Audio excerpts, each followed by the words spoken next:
नमस्कार, मैं हूं आपके साथ अलीम अतर। बुलेटिन की शुरुआत बड़ी खबर से करेंगे। इस वक्त एक बड़ी खबर आ रही है। नवजोत सिद्धू को 1 साल की सजा सुनाई गई है। 1988 के रोड रेज के मामले में सजा सुनाई गई है। सिद्धू को 1 साल का सश्रम कारावास की सजा सुनाई गई है। सुप्रीम कोर्ट ने यह सजा सुनाई है। सिद्धू को पंजाब पुलिस हिरासत में लेगी। तो बड़ी खबर आपको बता दें, कांग्रेस नेता और पूर्व क्रिकेटर नवजोत सिंह सिद्धू को सुप्रीम कोर्ट ने 1 साल की सजा सुनाई है। पूर्व के एक रोडरेज के मामले में नवजोत सिंह सिद्धू को 1 साल की सजा सुनाई गई है। आपको बता दें कि रोडरेज का यह मामला 1988 में सामने आया था, जिसमें लगातार सुनवाई चल रही थी और आखिरकार सुप्रीम कोर्ट ने 1 साल की सश्रम कारावास की सजा सुनाई है।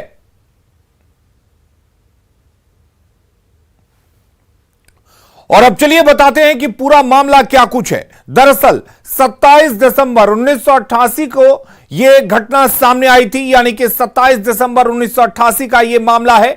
34 से पहले बुजुर्ग से हुआ था झगड़ा, आपको बता दें।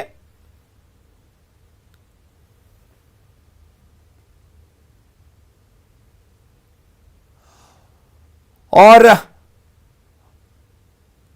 रोडरेज का यह मामला 1988 का है, जिसमें सुप्रीम कोर्ट ने यह सजा सुनाई है। पार्किंग को लेकर दरअसल विवाद हुआ था और इसी विवाद में 65 साल के बुजुर्ग से नवजोत सिंह सिद्धू का यह विवाद हुआ था।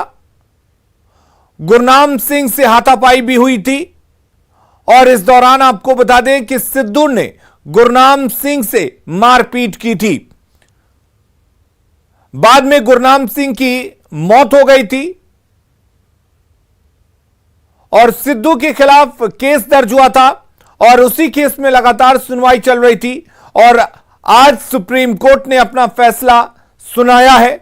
1 साल का सश्रम कारावास की सजा सुनाई गई है। अगली खबर का रुख करते हैं। लगातार बारिश और बाढ़ से असम में हालात बिगड़ते जा रहे हैं। लाखों लोग बाढ़ में फंसे हुए हैं। इस बीच रेस्क्यू ऑपरेशन भी लगातार जारी है। होजाई के शिवपुर में सेना ने बाढ़ में डूब रहे लोगों को बचाया। इनमें 10 साल का एक बच्चा भी शामिल है। यह एक्सक्लूसिव तस्वीरें आप देख सकते हैं, किस तरह से भारतीय सेना के जवान रेस्क्यू ऑपरेशन चला रहे हैं। असम में जिस तरीके से बाढ़ ने तबाही मचा रखी है, उसी तबाही की यह तस्वीर होजाई की है। और होजाई में जब एक बच्चा डूबने लगा तो 10 साल के बच्चे का रेस्क्यू सेना के जवानों ने किया है। देखिए असम में किस तरह के हालात हैं और इस वक्त हम शिवपुर में मौजूद हैं और एक बच्चा देखिए वहां पे डूब रहा है और सेना की टीम उसे बचाने की कोशिश कर रही है। ये तस्वीरें हम आपको ग्राउंड जीरो से दिखा रहे हैं। ग्राउंड जीरो से ये तस्वीर देखिए। अब ये सेना की टीम उसे बचाने के लिए आगे जा रही है क्योंकि स्थानीय लोग जोर जोर से चिल्ला रहे थे ये कहीं फंस गया है बहुत बुरी तरह से। और ये तस्वीर देखिए ग्राउंड जीरो से, ये एक व्यक्ति यहां फंसा हुआ है क्योंकि स्थानीय लोग अपनी तरफ से कोशिश करते हैं बचाने की। सांस इसकी फूल रही है और ये देखिए ये एक्सक्लूसिव तस्वीर हम आपको दिखा रहे हैं किस तरह की दिक्कतों का सामना, किस तरह से लोग अपनी जिंदगी जोखिम में डालकर ये रस्सी के सहारे सेना के जवान इसको बचाने की कोशिश कर रहे हैं। हम भी देखिए इसको खींचने की कोशिश कर रहे हैं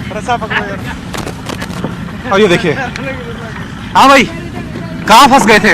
इधर आ रहा है, फंस गया, कुतल हो गया हमको। क्या हो गया था? इधर आ रहा है। अभी ठीक हो? ठीक हो? ठीक है ना? ठीक है। मतलब पानी वानी अंदर तो नहीं ज्यादा गया? अभी ठीक हो? ठीक है। ये लाइव तस्वीरें हमने आपको दिखाई। असम का ये शिवपुर गांव है, पूरा गांव पानी में डूब चुका है। ये तस्वीर एक्सक्लूसिव तस्वीर हम आपको दिखा रहे हैं कि किस तरह से लोग फंसे हुए हैं। ये देखिए किस तरह से के हालात यहाँ पर अभी बने हुए हैं। कितना ज्यादा पानी यहाँ पर लोगों के घरों के ऊपर से बह रहा है और यही वजह है। ये देखिए पानी का बहाव कितना तेज है। लोग एक जगह से दूसरी जगह जा नहीं पा रहे हैं। ये देखिए पानी का बहाव देखिए किस तरह से लोग फंसे हुए हैं और सेना के ये जवान इनको पूरी तरह से रेस्क्यू करने के लिए यहां पर देवदूत के रूप में पहुंचे हुए हैं। और उधर बिहार के कई जिलों में मौसम ने अचानक करवट ले ली। पटना सहित कई जगहों पर तेज हवाओं के साथ बारिश हो रही है। आसमान में अचानक बादल छाने से दिन में ही अंधेरा छा गया और उसके बाद तेज हवाओं के साथ बूंदाबांदी शुरू हो गई। ये तस्वीर पटना की है, जहां तेज हवाएं चल रही हैं। बिहार के कई जिलों में पिछले कुछ दिनों से जबरदस्त गर्मी पड़ी थी, लेकिन अचानक से आज मौसम ने करवट बदली है और हम आपको तस्वीर दिखा रहे हैं राजधानी पटना की। काफी तेज हवाएं चल रही है और आकाश में बादल छाए हुए हैं और जाहिर सी बात है मौसम ने करवट बदली है, इससे लोग राहत महसूस कर रहे हैं, क्योंकि पिछले कई दिनों से गर्मी की तपी से लोग बेहद परेशान थे। और तस्वीर देखिए और आप भी सुकून महसूस कीजिए कि जिस गर्मी की वजह से लोग घरों से बाहर नहीं निकल पा रहे थे, अचानक से मौसम ने करवट बदली है और लोग काफी राहत महसूस कर रहे हैं। और इस वक्त हम आपको तस्वीर दिखा रहे हैं, बारिश भी हल्की हल्की शुरू हो चुकी है और काफी तेज अंधड़ भी चल रही है। और दिन में ही सड़क पे जो वाहन गुजर रहे हैं लाइट उन्होंने जला लिया है और स्थिति बेहद सुकून देने वाली है। लेकिन तेज आंधी से काफी डर भी होता है, लेकिन गर्मी से लोग बेहद राहत महसूस कर रहे हैं। और इस वक्त हम आपको राजधानी पटना की तस्वीर दिखाया कि और मौसम विभाग ने भी भविष्यवाणी की है, आने वाले कुछ घंटों में काफी तेज बारिश होने की भी पूरी संभावना है। कैमरामैन सुबोध के साथ आनंद अमृतराज, न्यूज 18 नेटवर्क, पटना। तो बिहार में आज मौसम का मिजाज बदला हुआ नजर आया। तेज हवा के साथ बारिश हुई। गोपालगंज में हवा की वजह से ई रिक्शा और बाइक पलट गई। हम आपको अंबेडकर चौक की यह तस्वीर दिखा रहे हैं, जहां तेज हवा की वजह से गाड़ियां पलट गई। प्रशासन की तरफ से अपील की गई है कि लोग सुरक्षित जगह पर रहें।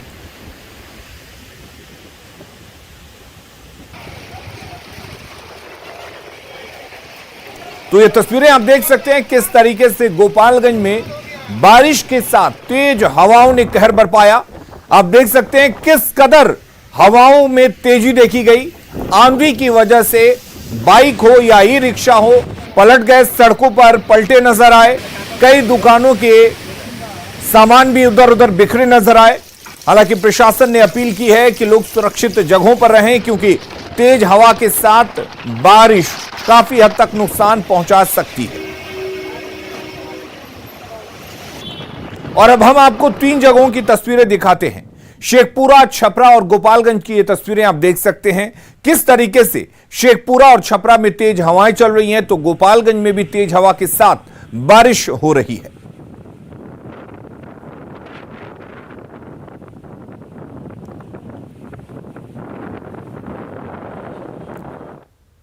अगली खबर का रुख करते हैं। मधुबनी में 2 बच्चों को प्रताड़ित करने का वीडियो सोशल मीडिया पर वायरल हो रहा है।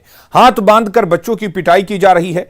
बच्चों के नंगे बदन पर चींटियां छोड़कर यातनाएं दी जा रही हैं। दर्द के मारे बच्चे करा रहे हैं, चीख रहे हैं, लेकिन आसपास खड़े लोगों को तरस आने की बजाय उन बेशर्मी के हंसने की आवाज सामने आ रही है। वहीं बच्चों को यातनाएं दे रहा शख्स दरिंदा बना हुआ है। बताया जा रहा है कि सोशल मीडिया में वायरल हुआ यह वीडियो मधुबनी जिले के खुटौना प्रखंड स्थित वासुदेवपुर पंचायत की है। हालांकि न्यूज 18 इस वायरल वीडियो की पुष्टि नहीं करता, लेकिन कुछ स्थानीय लोगों से मिली जानकारी के मुताबिक इन मासूमों की गलती बस इतनी सी है कि इन लोगों ने आम के बागीचे से कुछ आम तोड़ लिए। इसी को लेकर बच्चों को प्रताड़ित किया गया।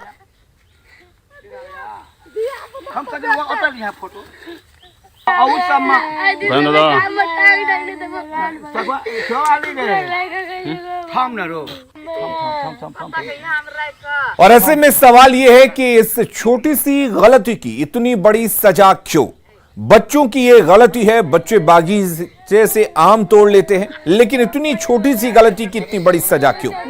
सजा देने वालों को यह आखिर अधिकार किसने दिया कि वो इस कदर बच्चों को प्रताड़ित करे? मासूमों को सजा देने वालों की गिरफ्तारी कब होगी? ये सवाल पुलिस प्रशासन से है। बढ़ेंगे आगे। ज्ञानवापी के मुद्दे पर बिहार सरकार के 2 मंत्रियों की राय अलग अलग है। जेडीयू कोटे से मंत्री जमा खान की माने तो इस तरह के मसले से आपसी भाईचारा पर असर होगा और इस तरह का काम नहीं होना चाहिए। उन्होंने यहां तक कह दिया कि ज्ञानवापी के चलते सामाजिक सद्भाव बिगड़ेगा। वहीं ज्ञानवापी पर डिप्टी सीएम रेणु देवी का कहना है कि सत्य को दबाया नहीं जा सकता। रेणु देवी ने कहा कि जो सत्य है उसे सामने लाना ही पड़ेगा और ऐसे मसलों से देश का सद्भाव बिगड़ने वाला नहीं है। हम लोग जो है सेकुलर हैं, सबको लेकर चलने की बात करते हैं। जो संविधान है, जो संविधान के मुताबिक चलने की बात करते हैं जिसमें किसी को चोट न लगे, कोई वर्ग समुदाय का हो उसको तकलीफ न हो, उसको मानने वाले हम लोग हैं और मेरी पार्टी मानने वाली है। वहाँ का मैंने भी सुना है, चल भी रहा है। मैं यही कहूँगा मैसेज देना, जो होना है होगा, हो रहा है, देख ही रहे हैं, लेकिन मैसेज दूंगा कि हिंदुस्तान के अंदर ऐसा कुछ न हो जिससे कि भाईचारा आपस का बिगड़ जाए। हिंदुस्तान को बनाने में, सींचने में बड़ा लोगों ने कड़ा मेहनत किया। हमारे बुजुर्गों ने, हमारे पूर्वजों ने जिस तरह से हिंदुस्तान को संभाल कर हम लोग को दिया है, उसको लेकर हमको चलना चाहिए। देखिए, जो संस्कार और संस्कृति है, अगर बिछड़ा अगर संस्कृति मेरे सामने आता है तो लोगों को चाहिए कि अपनी संस्कृति और विरासत को उच्च शिखर पर ले जाए। कब तक हम लोग उसकी राजनीति करते रहेंगे? कब तक करेंगे तो अपने संस्कृति की रक्षा करेंगे और अपने संस्कार की रक्षा करेंगे। के माहौल को बिगड़ने की कोई माहौल बिगड़ने की बात नहीं। जो सत्य है वो सत्य है। ज्ञानवापी के मुद्दे पर सीएम नीतीश कुमार ने कहा कि इस पर उनकी राय लेने की जरूरत नहीं है।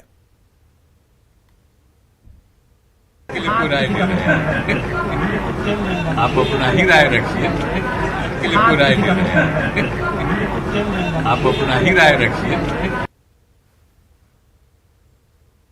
राज्यसभा उपचुनाव को लेकर जेडीयू के उम्मीदवार अनिल हेगड़े ने नामांकन कर दिया है। उनके नामांकन में सीएम नीतीश कुमार, उप मुख्यमंत्री तारकिशोर प्रसाद, रेणु देवी, जेडीयू के राष्ट्रीय अध्यक्ष ललन सिंह, उपेंद्र कुशवाहा, मंत्री विजय चौधरी, मंत्री विजेंद्र यादव, मंत्री मंगल पांडे, मंत्री संतोष सुमन समेत एनडीए के कई नेता मौजूद रहे। अनिल हेगड़े के नॉमिनेशन के बाद मुख्यमंत्री नीतीश कुमार ने कहा कि अनिल हेगड़े पार्टी के समर्पित कार्यकर्ता हैं और इसलिए पार्टी ने उन्हें उम्मीदवार बनाया है। मन में ये बात थी कि भाई इनको एक अवसर मिलना चाहिए, वही हम लोगों ने किया, तो फिर अभी ये आए हैं। लेकिन इनकी कोई व्यक्तिगत कोई ख्वाहिश नहीं थी। ये लगातार काम करने वाले व्यक्ति हैं और आप जान लीजिए कि बहुत अच्छे व्यक्ति हैं और पहले भी तो कितना मूवमेंट करते रहते। और रुक करेंगे इस वक्त एक बड़ी खबर की। आईएएस अधिकारी के खिलाफ एफआईआर दर्ज की गई है। गया के पूर्व डीएम के खिलाफ एफआईआर दर्ज की गई है। अभिषेक सिंह के खिलाफ यह एफआईआर दर्ज की गई है। पेड़ों की अवैध कटाई का आरोप लगा है। आर्म्स लाइसेंस में अनियमितता का आरोप भी आईएएस अधिकारी पर लगा है। निगरानी ने एफआईआर दर्ज कराई है।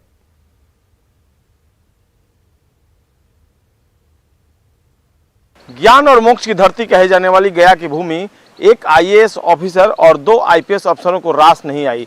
इनके खिलाफ कार्रवाई के आदेश सरकार की तरफ से दे दिए गए हैं और इस पूरे मामले में आज डेवलपमेंट है। फिलहाल हम जो स्पेशल विजिलेंस यूनिट के ऑफिस में खड़े हैं, यहाँ पर गया के तत्कालीन जिलाधिकारी अभिषेक सिंह के खिलाफ भ्रष्टाचार के मामले में केस दर्ज कर लिया गया है। सरकार ने उनके खिलाफ केस दर्ज करने का आदेश दिया था और उसके बाद स्पेशल विजिलेंस यूनिट ने इसी कार्यालय के अपने ही थाने में गया के पूर्व जिलाधिकारी के खिलाफ केस दर्ज कर लिया गया है। भ्रष्टाचार निरोध अधिनियम के तहत अभिषेक कुमार सिंह के खिलाफ केस दर्ज किया गया है। सूत्रों की माने तो डीएम ने अपने आवासीय परिसर में बड़े पैमाने पर कीमती वृक्षों की अवैध कटाई करवाई, जिसमें अभिषेक सिंह की भूमिका प्रमुख रूप से सामने आई थी। इसके अलावा हथियारों के लाइसेंस देने के मामले में भी उन पर अनियमितता बरतने का आरोप लगा है। मूल कैडर त्रिपुरा, हालांकि उन्हें वापस भेज दिया गया है, लेकिन शुरुआती जांच रिपोर्ट में स्पेशल विजिलेंस यूनिट की जो समीक्षा रही थी, उसके बाद राज्य सरकार ने उनके खिलाफ भ्रष्टाचार के मामले में एफआईआर दर्ज करने के आदेश दिए हैं। लेकिन अब सरकार ने इनके खिलाफ कार्रवाई के निर्देश दे दिए हैं। तो निश्चित तौर पर ये जो तीनों अधिकारी हैं, इनकी मुश्किलें बढ़ेंगी। अभिषेक सिंह, अमित लोढ़ा, आदित्य कुमार, इन तीनों अधिकारियों की मुश्किलें आने वाले दिनों में बढ़ेंगी। एक तरफ जहां अभिषेक सिंह के खिलाफ भ्रष्टाचार के मामले में कार्रवाई हो रही है, जांच चलेगी और देखना होगा इसमें क्या कुछ निकलकर सामने आता है। दूसरी तरफ अमित लोढ़ा और आदित्य कुमार विभागीय कार्यवाही के दायरे में आ गए हैं। संजय कुमार, न्यूज़ 18, पटना। और इधर पूर्णिया के डगरुआ बीडीओ अजय कुमार प्रिंस के कार्यालय में करीब 2.25 घंटे तक ईओयू की छापेमारी हुई। ईओयू की 8 सदस्यीय टीम ने कई दस्तावेजों को खंगाला। इस दौरान टीम के सदस्यों ने बीडीओ और नाजिर को भी बुलाया, लेकिन दोनों में से कोई टीम के सामने उपस्थित नहीं हुआ। ईओयू में बीडीओ अजय कुमार प्रिंस पर अकूत संपत्ति जमा करने का मामला आया है। इस मामले में प्राथमिकी दर्ज की गई और फिर आज उनके दफ्तर पर छापा पड़ा। सर क्या कुछ मिला सर यहाँ से? हम लोग कुछ नहीं बोलेंगे। आया मामला सामने। सकते सर? नहीं बोल सकते। और गया से इस वक्त एक बड़ी खबर आ रही है। गुरारू एसबीआई बैंक में डकैती हुई है। 16 लाख रुपए की डकैती की गई है। 5 की संख्या में डकैत आए थे और हथियार के बल पर 16 लाख रुपए की डकैती की है। बैंक कर्मियों को बंधक बनाकर लूट की इस घटना को अंजाम दिया गया है। गुरारू एसबीआई बैंक में डकैती की इस घटना को अंजाम दिया है। 5 की संख्या में अपराधी आते हैं और बैंक के जो तमाम कर्मचारी हैं उनको बंधक बनाकर 16 लाख रुपए की डकैती कर लेते हैं।